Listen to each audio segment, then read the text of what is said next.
तो दिखा रहे हैं। आप कैसी बात कर रहे हो, हम देखते हैं रोज उनको।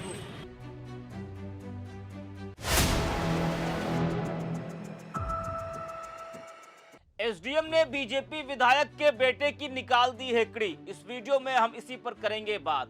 नमस्कार, 4 PM पर आप सभी का स्वागत है।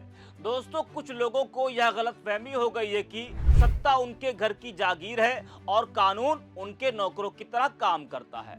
खासकर जब कोई विधायक, सांसद या मंत्री हो या फिर इन बड़े नेताओं का बेटा या करीबी होता है, तो उसे लगता है कि सड़क से लेकर सिस्टम तक सब उसी के इशारे पर चलेगा। नियम कानून उसके लिए सिर्फ किताबों में लिखी बातें हैं, जिनका पालन आम जनता और विपक्ष के लिए ही जरूरी है। लेकिन कुछ अधिकारी ऐसे होते हैं जो इन लोगों की धौंस के आगे नहीं झुकते हैं, बल्कि बिना डरे उन्हें ही झुका देते हैं और जब कोई हेकड़ी दिखाता है तो उसकी हेकड़ी भी निकाल देते हैं।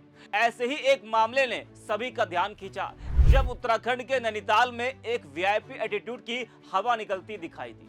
जी हाँ, आपको बता दें कि बीजेपी शासित राज्य उत्तराखंड के नैनीताल में घूमने गए यूपी के फतेहपुर जिले की जहानाबाद विधानसभा सीट से भाजपा विधायक राजेंद्र पटेल के बेटे ने एसडीएम को धौंस दिखाई।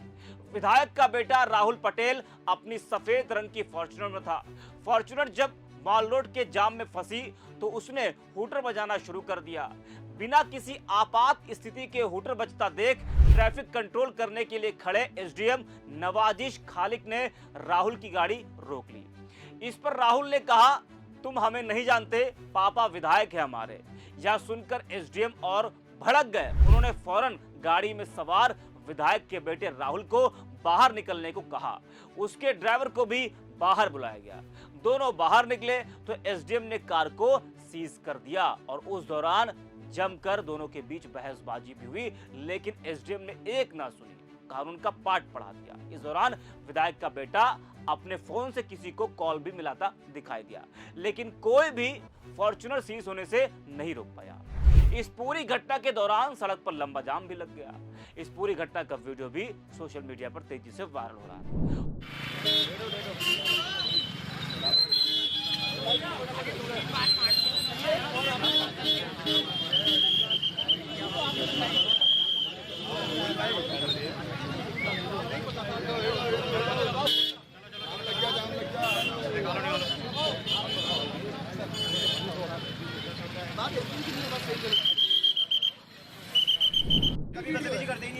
सबकी वीडियो है, तो दिखा रहे हैं। आप कैसी बात कर रहे हो, हम देखते हैं रोज उनको।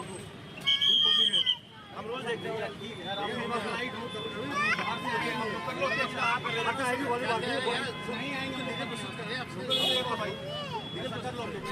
वही विधायक का बेटा राहुल अपनी सीज हुई गाड़ी को छुड़वाने के लिए नैनीताल कोर्ट में वकीलों के जरिए कागजी कार्रवाई पूरी कराने की जद्दोजहद में लगा रहा।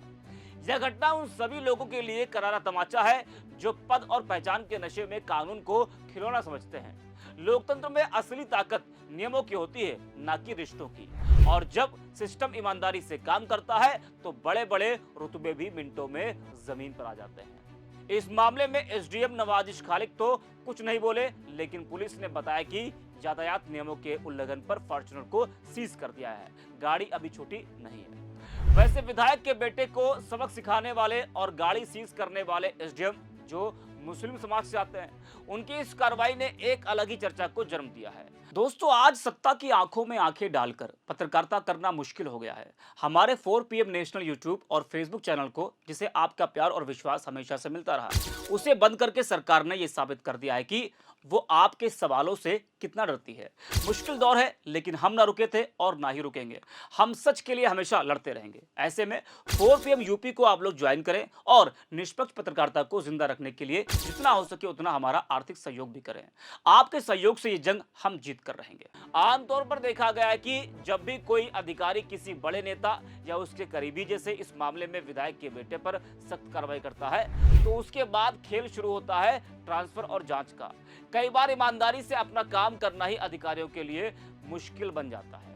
यह भी किसी से छिपा नहीं कि सिस्टम में दबाव बनाने के अलग अलग तरीके होते हैं। कभी अचानक ट्रांसफर तो कभी किसी पुराने मामले को खंगाल कर जांच बिठा देना। ऐसे हथकंडे अक्सर देखने को मिलते हैं। यही वजह कि कई अधिकारी चाहकर भी सख्ती नहीं दिखा पाते हैं। लेकिन जो लोग नियमों के मुताबिक काम करते हैं वे इन जोखिमों के बावजूद पीछे नहीं हटते। इस मामले में भी जिस तरह से एसडीएम ने बिना किसी डर या पक्षपात की कार्रवाई की वह काबिल तारीफ है।